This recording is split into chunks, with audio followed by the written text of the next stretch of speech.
Gubbi to Magadi canal ಕಿಚ್ಚು, ಹೋರಾಟ, ಆಕ್ರೋಶ, ಕದನ. ಎಕ್ಸ್‌ಪ್ರೆಸ್ ಕೆನಾಲ್ಗೆ ವಿರೋಧ ಯಾಕೆ? ಕೆನಾಲ್ ಕಿಚ್ಚು.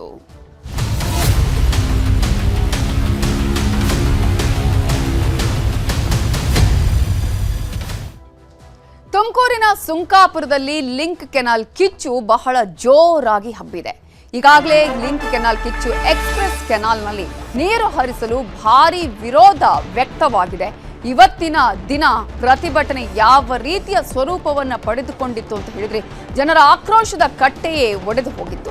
ಮಾಗಡಿ ತಾಲೂಕಿಗೆ ಹೇಮಾವತಿ ನೀರನ್ನ ಬಿಡೋದಿಕ್ಕೆ ಆ ಭಾಗದ ಜನ ತೀವ್ರ ವಿರೋಧವನ್ನ ವ್ಯಕ್ತಪಡಿಸಿದ್ದಾರೆ.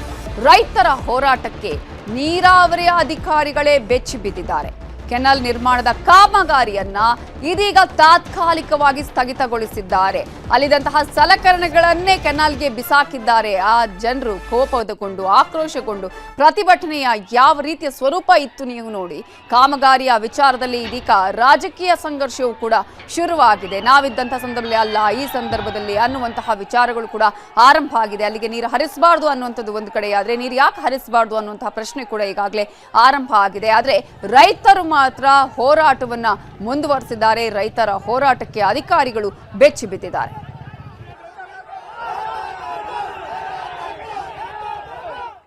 ಹಾಗಾದ್ರೆ ಇಷ್ಟು ದೊಡ್ಡ ಮಟ್ಟದ ಹೋರಾಟ, ಆಕ್ರೋಶ ಯಾಕೆ? ಏನಿದು ಹೇಮಾವತಿ ಲಿಂಕ್ ಯೋಜನೆ ಅನ್ನೋದನ್ನ ನಾವು ಗಮನಿಸ್ತಾ ಹೋಗೋದಾದ್ರೆ ಅದರ ಕಂಪ್ಲೀಟ್ ಮಾಹಿತಿ ನಿಮ್ಮ ಮುಂದೆ ಇಡ್ತಾ ಹೋಗ್ತೀವಿ. ಈಗಾಗಲೇ ಈ ಒಂದು ಹೇಮಾವತಿ ಲಿಂಕ್ ಕೆನಾಲ್ ಯೋಜನೆ ಒಟ್ಟು 900 ಕೋಟಿ ಮೊತ್ತದ ನೀರಾವರಿ ಯೋಜನೆ ಆಗಿದೆ. ಈ ಒಂದು ಯೋಜನೆ ಡಿಸಿಎಂ ಡಿಕೆ ಶಿವಕುಮಾರ್ ಅವರ ಕನಸಿನ ಕೂಸು ಕೂಡ ಹೌದು. ಹೇಮಾವತಿಯಿಂದ ಕುಣಿಗಲ್ ಮೂಲಕ ಮಾಗಡಿಗೆ ನೀರು ಹರಿಸುವಂತಹ ಯೋಜನೆ. ಆದ್ರೆ ಅಲ್ಲಿನ ರೈತರು ಸಾಕಷ್ಟು ವಿಚಾರಗಳನ್ನ ಇಲ್ಲಿ ಹೇಳ್ತಾ ಇದ್ದಾರೆ. ಮಾಗಡಿ ತಾಲೂಕಿನ 83 ಕೆರೆಗಳಿಗೆ ನೀರು ಹರಿಸುವಂತಹ ಪ್ಲಾನ್ ಕೂಡ ಈ ಒಂದು ಯೋಜನೆಯಲ್ಲಿದೆ. ಎಕ್ಸ್‌ಪ್ರೆಸ್ ಕೆನಾಲ್ ಮೂಲಕ ನೀರು ಪೂರೈಕೆಗೆ ಈಗಾಗಲೇ ನೀಲನಕ್ಷೆಯನ್ನ ಕೂಡ ಸಿದ್ಧಪಡಿಸಲಾಗಿದೆ. ಅಷ್ಟು ಮಾತ್ರ ಅಲ್ಲ, ಅದಕ್ಕೆ ಬೇಕಾದಂತಹ ಎಲ್ಲ ಕಾಮಗಾರಿಗಳನ್ನು ಆರಂಭ ಮಾಡಲಾಗಿದೆ.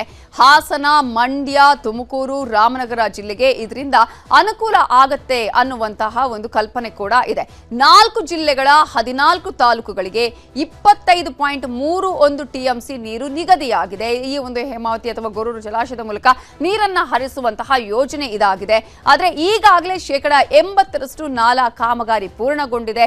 ಇದೀಗ ಸಾಕಷ್ಟು ರೈತರು ಈ ಹಿಂದಿನಿಂದಲೂ ಕೂಡ ಆಕ್ರೋಶವನ್ನು ವ್ಯಕ್ತಪಡಿಸ್ತಾ ಇದ್ರು. ಇವತ್ತು ದೊಡ್ಡ ಮಟ್ಟದ ಹೋರಾಟ ಕೂಡ ನಡೆದಿದೆ. ತಾತ್ಕಾಲಿಕವಾಗಿ ಇದೀಗ ಕಾಮಗಾರಿಯನ್ನ ಅಲ್ಲಿ ನಿಲ್ಲಿಸಲಾಗಿದೆ. ಕಾರಣ ರೈತರ ಹೋರಾಟದ ವಿಚಾರಕ್ಕೆ ಸಂಬಂಧಪಟ್ಟ ಹಾಗೆ. ಹಾಗಾದ್ರೆ ಯಾಕೆ ರೈತರು ವಿರೋಧ ವ್ಯಕ್ತಪಡಿಸ್ತಾ ಇದ್ದಾರೆ? ಸ್ಥಳೀಯರ ವಿರೋಧ ಯಾಕೆ ಅಂತ ನೋಡೋದಾದ್ರೆ ಕುಣಿಗಲ್ಗಷ್ಟೇ ಬಿಡಿ, ಈಗಾಗಲೇ ಮಾಗಡಿವರೆಗೂ ಅನ್ನುವಂಥದ್ದು ಇದೆಯಲ್ಲ, ಅದರಲ್ಲೂ ಕೂಡ ಪೈಪ್ಗಳ ಮೂಲಕ ನೀರನ್ನು ಹರಿಸ್ತಾ ಇದ್ದಾರಲ್ಲ, ಆ ನೀರಿಗೆ ಇದೀಗ ವಿರೋಧವನ್ನ ವ್ಯಕ್ತಪಡಿಸ್ತಾ ಇದ್ದಾರೆ ರೈತರು. ಮಾಗಡಿಗೆ ನೀರು ಕೊಡೋದು ಬೇಡ ಅನ್ನೋದನ್ನ ರೈತರು ಹೇಳ್ತಾ ಇದ್ದಾರೆ. ನೈಸರ್ಗಿಕವಾಗಿ ಹೋಗ್ಲಿ, ನೀವು ದೊಡ್ಡ ದೊಡ್ಡ ಪೈಪ್ಗಳ ಮೂಲಕ ಇಲ್ಲಿ ನೀರನ್ನು ಹರಿಸ್ತಾ ಇದ್ದೀರಾ ಅನ್ನುವಂತಹ ಆಕ್ರೋಶ. ಗುಬ್ಬಿ, ತುರುವೇಕೆರೆ, ತುಮಕೂರು ತಾಲೂಕುಗಳಿಗೆ ಇದರಿಂದ ಕಷ್ಟ ಆಗತ್ತೆ, ನಮಗೆ ಬರಬೇಕಾದಂತಹ ನೀರು ಸಿಗೋದಿಲ್ಲ ಅನ್ನುವಂತಹ ಒಂದು ಆಕ್ರೋಶ ಕೂಡ ಅಥವಾ ವಿಚಾರ ಕೂಡ ರೈತರದ್ದು. ಭವಿಷ್ಯದಲ್ಲಿ ಚಿಕ್ಕನಾಯಕನಹಳ್ಳಿಗೆ ನೀರಿನ ಕೊರತೆ ಉಂಟಾಗತ್ತೆ. ನೀವು ಈಗ ಮಾಡ್ತಾ ಇರುವಂತಹ ಪ್ಲಾನ್ ನಿಂದ ಮುಂದಿನ ದಿನಗಳಲ್ಲಿ ಸಾಕಷ್ಟು ಸಮಸ್ಯೆ ಉಂಟಾಗುತ್ತೆ. ಮಧುಗಿರಿ, ಶಿರಾ ಭಾಗಕ್ಕೆ ಎಕ್ಸ್‌ಪ್ರೆಸ್ ವೇ ಇಂದ ತೊಂದರೆ ಉಂಟಾಗುತ್ತೆ. ಹೀಗಾಗಿ ಈಗಾಗಲೇ ಇಂತಹ ಒಂದು ಯೋಜನೆ ಬೇಡ ಅಂತ ಹೇಳಿ ರೈತರು ಹೇಳ್ತಾ ಇದ್ದಾರೆ. ಕೆನಾಲ್ ಕಾಮಗಾರಿಯೇ ಅವೈಜ್ಞಾನಿಕ ಅನ್ನುವಂತಹ ವಿಚಾರವನ್ನ ಈಗಾಗಲೇ ಆ ಭಾಗದ ಸ್ಥಳೀಯರು ಹೇಳ್ತಾ ಇರುವಂತದ್ದು. ಅದೇ ಕಾರಣಕ್ಕಾಗಿ ವಿರೋಧವನ್ನ ಕೂಡ ವ್ಯಕ್ತಪಡಿಸ್ತಾ ಇದ್ದಾರೆ. ನೀವು ಹರಿಸುವಂತಹ ನೀರು ಯಾವ ಭಾಗಕ್ಕೆ ನೀರನ್ನು ಹರಿಸ್ತಾ ಇದ್ದೀರೋ ಅದು ನೈಸರ್ಗಿಕವಾಗಿ ಇಲ್ಲ, ಅವೈಜ್ಞಾನಿಕವಾಗಿದೆ. ವೈಜ್ಞಾನಿಕವಾದ ಕೆಲಸಗಳನ್ನ ನೀವು ಮಾಡಬೇಕಾಗಿತ್ತು. ಆದ್ರೆ ಇದರಿಂದಾಗಿ ಮುಂದಿನ ದಿನಗಳಲ್ಲಿ ಸಾಕಷ್ಟು ಸಮಸ್ಯೆ ಉಂಟಾಗುವಂತಹ ಸಾಧ್ಯತೆಗಳು ಇದೆ ಅಂತ ಹೇಳ್ತಿದ್ದಾರೆ.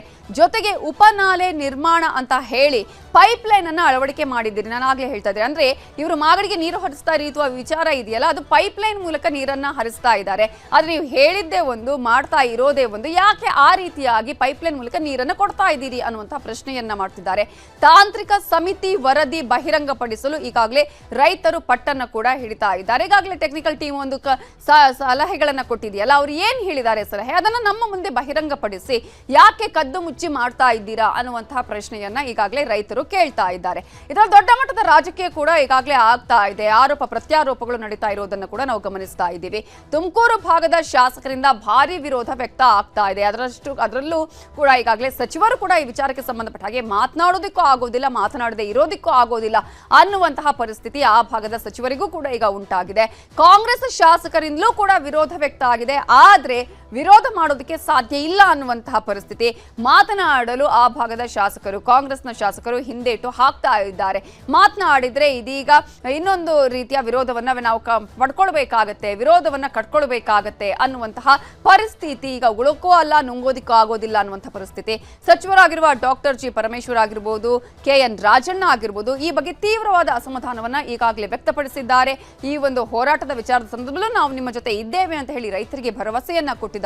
ಪ್ರತಿಭಟನೆಯನ್ನ ನಿಲ್ಲಿಸಿ ರೈತರ ಬೇಡಿಕೆಗಳನ್ನ ಈಡೇರಿಸ್ತೀನಿ ಅನ್ನುವಂತಹ ವಿಚಾರವನ್ನ ಈಗಾಗಲೇ DK ಶಿವಕುಮಾರ್ ಅವರು ಹೇಳ್ತಾ ಇದ್ದಾರೆ. ಪ್ರತಿಭಟನೆ ಮಾಡೋದು ಬೇಡ, ಕೂತು ಸಮಾಲೋಚನೆ ಮಾಡಿ ಇದರ ಬಗ್ಗೆ ನಾವೊಂದು ಕ್ರಮವನ್ನ ಕೈಗೊಳ್ಳೋಣ, ಪರಿಹಾರವನ್ನ ಮಾಡೋಣ ಅಂತ ಹೇಳಿ ಈಗ ಪೊಲೀಸರನ್ನ ಮುಂದೆ ಬಿಟ್ಟು ರೈತರನ್ನ ಕಳುಹಿಸಿದ್ದಾರೆ ಅನ್ನುವಂತಹ ಸಿಟ್ಟನ್ನ DK ಶಿವಕುಮಾರ್ ಅವರು ಕೂಡ ಹೊರಹಾಕ್ತಾ ಇರುವಂತದ್ದು. ಅಂದ್ರೆ ಈಗಾಗಲೇ ಈ ವಿಚಾರದಲ್ಲಿ ಸಚಿವರುಗಳಿಗೆ ಸಾಕಷ್ಟು ಆಕ್ರೋಶ ಕೂಡ ಇಲ್ಲಿ ಇದೆ.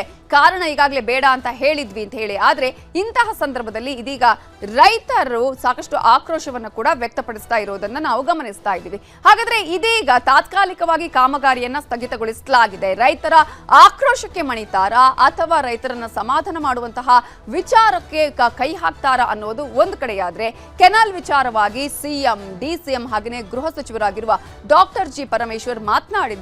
ಯಾರ್ಯಾರು ಈ ವಿಚಾರದಲ್ಲಿ ಏನ್ ಹೇಳಿದ್ದಾರೆ ನೋಡೋಣ. ಅಡ್ಡಿಪಡಿಸ್ತಕ್ಕಂಥ ಕೆಲಸ ಆಗಬಾರ್ದು ಪ್ರಾಜೆಕ್ಟ್. ಅದಕ್ಕೆ ಅದರಲ್ಲಿ ಏನು ಸಮಸ್ಯೆ ಇದೆ ಅಂತ ನಾನು ಇವ್ರ ಜೊತೆ ಡಿಸ್ಟ್ರಿಕ್ಟ್ ಇನ್ಚಾರ್ಜ್ ಮಿನಿಸ್ಟರ್ ಜೊತೆ ಮಾತಾಡಿದ್ದೀನಿ, ಪರಮೇಶ್ವರ್ ಜೊತೆ. ಅವರು ಹೋಮ್ ಮಿನಿಸ್ಟರ್ ಕೂಡ ಇದ್ದಾರೆ. ಅದನ್ನು ಬಗೆಹರಿಸಿ ಅಂತ ಹೇಳಿದ್ದೀನಿ.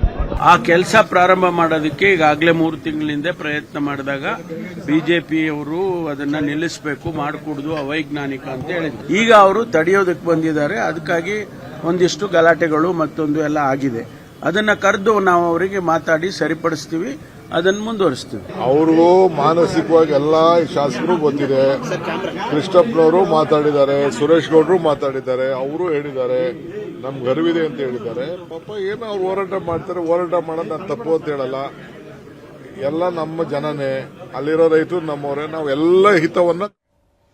ಕಾಂಗ್ರೆಸ್ ನಾಯಕರ ವಿರುದ್ಧ ಬಿಜೆಪಿ ನಾಯಕರು ಕಿಡಿಕಾರಿದ್ದಾರೆ. ಹಾಗಾದ್ರೆ ಅವರು ಏನ್ ಹೇಳಿದ್ದಾರೆ ನೋಡಿ. ಈ ರೀತಿಯ ಒತ್ತಡಕ್ಕೆಲ್ಲ ಕಚ್ಚೆನೂ ಕಟ್ಟಲ್ಲ, ಕೇರ್ ಮಾಡಲ್ಲ. ಇನ್ನೊಂದ್ಸಲಿ ಹೇಳ್ತಾ ಇದ್ದೇನೆ, ತೊಡೆ ತಟ್ಟಿ ಹೇಳ್ತೇವೆ, ರೈತರು ಟವಲ್ ಕೊಡಿದ್ರೆ ಈ ಸರ್ಕಾರ ಇರಲ್ಲ. ಶಿವಕುಮಾರ್ ಸಾಹೇಬ್ರೆ, ನೀವು ಮುಖ್ಯಮಂತ್ರಿ ಆಗ್ಬೇಕಾಗಿರೋರು, ಇನ್ನೊಂದು 3 ತಿಂಗಳ ಮುಖ್ಯಮಂತ್ರಿ ಆಗ್ಬೇಕಾಗಿರೋರು, ನೀವು ಮುಖ್ಯಮಂತ್ರಿ ಆಗೋ 3 ತಿಂಗಳು ಕೂಡ ಈ ರೀತಿಯ ಗೊಂದಲ ಮಾಡಿ ಎಮರ್ಜೆನ್ಸಿ ಡಿಕ್ಲೇರ್ ಮಾಡಿದ್ರೆ ಯಾವ ನ್ಯಾಯ ಇದು? ದಯವಿಟ್ಟು ನಾನಿವತ್ತು ಮುಖ್ಯಮಂತ್ರಿಗಳಿಗೂ ಹೇಳ್ತಿದ್ದೇನೆ, DK ಶಿವಕುಮಾರ್ ಅವ್ರಿಗೆ ಹೇಳ್ತಿದ್ದೇನೆ, ನಮ್ಮ ಜಿಲ್ಲೆಯ ಹಕ್ಕು ಕೂಡ ಇದು. ಯಾವುದೇ ಕಾರಣಕ್ಕೂ ಒಂದು ಡ್ರಾಪ್ ಅನ್ನು ಕೂಡ ರಾಮನಗರ ಜಿಲ್ಲೆಗೆ ನೀರನ್ನ ಕೊಡೋದಿಲ್ಲ. ಇವ್ರು ಹುನ್ನಾರ ಇದೆಲ್ಲ, ಇವ್ರು ಹುನ್ನಾರ ಮಾಗಡಿ ರಾಮನಗರ ಕನಕಪುರಕ್ಕೆ ತಗೊಂಡೋಗೋದಕ್ಕೆ. ಇಲ್ಲೇನಿದೆ ನೀರು, ಆ ನೀರು ಏನಿದೆ 25 TMC ಏನೋ ಆಗ್ಬೋದು, ಅದೆಲ್ಲ ಸೇರಿ ಅಷ್ಟು ನೀರು ಈಗಾಗಲೇ ಅಲಾಟ್ಮೆಂಟ್ ಆಗಿ ಎಲ್ಲ ನೆಮ್ಮದಿಯಿಂದ ಇದ್ದಾರೆ. ಆ ನೆಮ್ಮದಿಯನ್ನು ಹಾಳು ಮಾಡ್ತಕ್ಕಂಥ ಅದಕ್ಕೆ ರಾಜಕೀಯ ವ್ಯವಸ್ಥೆಯನ್ನು ಎಲ್ಲ ಒಂದು ಕಡೆ ದುರುಪಯೋಗ ಪಡಿಸ್ಕೊಳ್ಳೋದಕ್ಕೆ, ಅಧಿಕಾರ ದುರುಪಯೋಗ ಪಡಿಸ್ಕೊಳ್ಳೋದಕ್ಕೆ ಇದು ಮಾಡ್ತಾ ಇದ್ದಾರೆ. ಇದು ಅವ್ರಿಗೆ ಒಳ್ಳೆಯದಲ್ಲ. ಕುಡಿಯೋ ನೀರಲ್ಲಿ ಎಲ್ಲ ಒಂದು ಕಡೆ ರಾಜಕಾರಣ ಮಾಡಿ ಒಂದು ತಾಲೂಕನ್ನು ಮತ್ತೊಂದು ತಾಲೂಕಿಗೆ, ಒಂದು ಜಿಲ್ಲೆಯನ್ನು ಮತ್ತೊಂದು ಜಿಲ್ಲೆಗೆ ಎತ್ಕಡ್ತಕ್ಕಂಥ ನಿಮ್ಮ ಪಾಪದ ಕೆಲಸಕ್ಕೆ ಜನ ಉತ್ತರ ಕೊಡ್ತಾರೆ. ಹೇಮಾವತಿಯ ನೀರು ಪಾರಂಪರಿಕವಾಗಿ ಯಾರಿಗೆ ಸಿಗ್ತಿದೆ ಅವರಿಗೆ ಸಿಗಲೇಬೇಕು.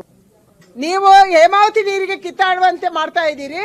ನಿಮ್ಮ ಜಿಲ್ಲೆಗಳಿಗೆ, ನಿಮ್ಮ ಭಾಗಕ್ಕೆ, ನಿಮ್ಮ ವೋಟ್ ಬ್ಯಾಂಕಿಗೆ, ನಿಮ್ಮ ಕ್ಷೇತ್ರಗಳಿಗೆ ನೀರು ಬರಬೇಕು. ಅದಕ್ಕಾಗಿ ಅಲ್ಲಿಯವರು ಸಫರ್ ಆಗಬೇಕು. ಇದು ಇವತ್ತು ಕಾಂಗ್ರೆಸ್ಸಿನ ನಾಯಕರ ಮಾನಸಿಕತೆ. ಇದು ಬದಲಾವಣೆ ಆಗಬೇಕಾಗಿದೆ. ನಮ್ಮ ನದಿ ನೀರ ಹಂಚಿಕೆಯಲ್ಲಿ ಎಷ್ಟು ನೀರಿದೆ, ಆ ನೀರನ್ನ ಸದುಪಯೋಗ ಮಾಡೋಕ್ಕೆ ನೀವು ಕಾರ್ಯಕ್ರಮ ರೂಪಿಸಿ ಅನ್ನುವಂಥ ಆಗ್ರಹವನ್ನು ಮಾಡ್ತಾ ಇದ್ದೀನಿ. ಈಗಾಗಲೇ ಕೆನಾಲ್ ಕಿಚ್ಚು ಜೋರಾಗಿ ಆಗ್ತಾ ಇದೆ, ಆಕ್ರೋಶದ ಕಟ್ಟೆ ಹೊಡಿತಾ ಇದೆ. ನೋಡೋಣ ರೈತರನ್ನ ಸಮಾಧಾನ ಮಾಡುವಂತಹ ಕೆಲಸ ಯಾವ ರೀತಿಯಾಗಿ ನಡೆಯುತ್ತೆ ಅನ್ನೋದು.